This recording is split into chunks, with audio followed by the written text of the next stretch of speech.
Fon müzik yukarıdan gönderiyor yukarıdan. Evet Yaşar. Buyurun. Evet. Canlı mı okuyacağım? Canlı okuyacağım. Evet. Bu canlı şiir şöyle diyelim özellikle. Sana gelsin. Sağ ol. Bugün hüzünlüsün. Aynen öyle vallahi. Seni anlatan, beni anlatan, hepimizi anlatan sevgili konuklara gelsin. Hepimize gelsin diyorum. Ve şu an ekran başında bizi izleyen, özellikle annesini erken kaybeden, dostlarını erken kaybeden bütün yüreklere gitsin diyorum bu canlı şiir. Faruk 6 numaradan fon müzik yollarsanız çok memnun olurum. Sandalye alabilir miyim? Tamam. Tabii, ne demek. MSN'de de artık arkadaşlarım arıyor. Bak, bizi arayanımız yok. Fon 6 numaraydı. Görüyorsunuz değil mi? İnsanı yakalıyorlar. Öyle de böyle de bir yerde. Demek ki çok dikkatli olmak Açık lazım. Doğru.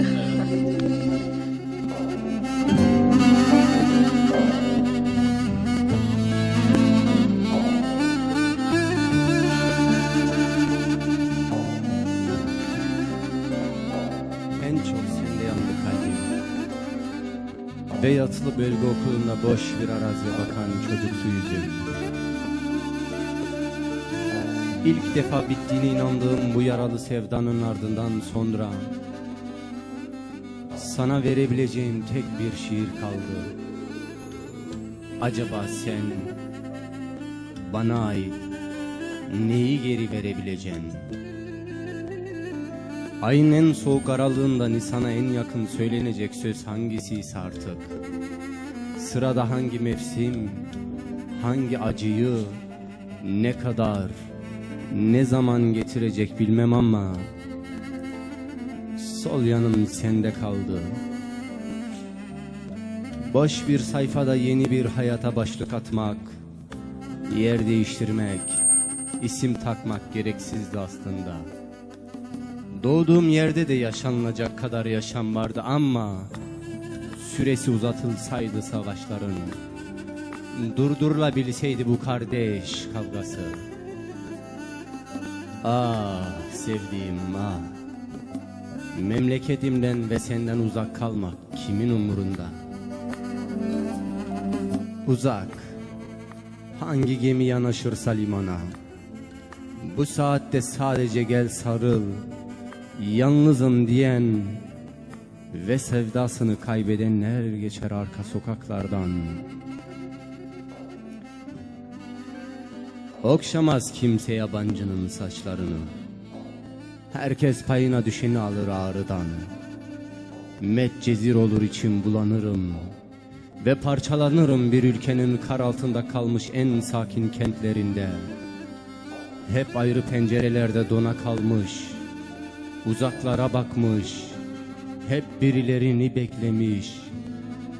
Sadece kanayan yaraya bez sarmış, hasret okşamış, burnunda duman, sazı hep yalnız çalmış. Acısı çok olan topraklardan bu yana, uzaklardan gelip sevgilisini çok çare arayıp ama çok çaresiz bir yerde yüreği yanıyor diye kimin neyine canım. Bu bir ayrılıktır, beraberinde yokluk getirmiştir. Yıllarını acılara, gençliğini sürgünlere götürmüştür. Bu ayrılık sevgili, sadece bu ayrılık. Ben kimlere, kimler bana yansın? Çocukluğum çirkin sokakların, sonra sanayilerde cirit atanların ve tiner içen çocukların arasında geçti. Hiç temiz bir gömleğim olmadı. Burnunu hep sürtmüş gri ve uzun kolunda kuru sümük.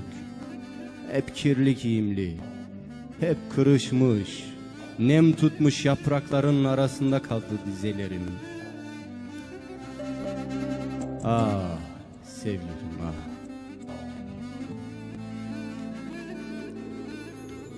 Nedense her çocuk korkusunda da, yalnızlığında da sadece ama sadece annesini çağırır. Ah sevdiğim ah. Hiçbir acıların açlığında, hiçbir yerde, mesela ıssızlıkta ve sokak kavgalarının hiçbir yerinde eve ağlayarak dönmedim. Ama evden ağlayarak ayrıldığım çok oldu. Kimsenin sofrasına tok buyurmadım. Hep aç, çöplerde ekmek kavgası. Ve ilk defa bittiğine inandığım bu yaralı sevdanın ardından sonra sana verebileceğim tek bir şiir kaldı. Acaba sen bana ait neyi geri verebileceksin?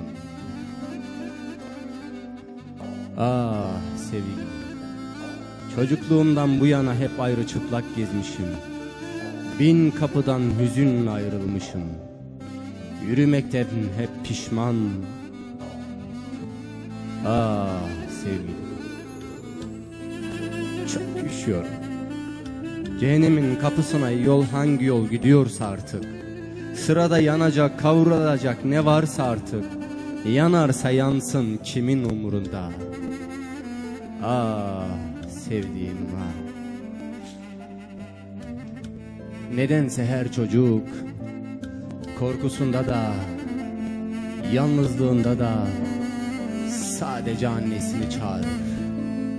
Mesela ben, annem hiç olmamasına rağmen anne diye bağırıyordum. Ve ilk defa bittiğine inandığım bu yaralı sevdanın ardından sonra sana verebileceğim tek bir şiir kaldı. Acaba sen bana ait neyi geri verebileceksin? Neyi?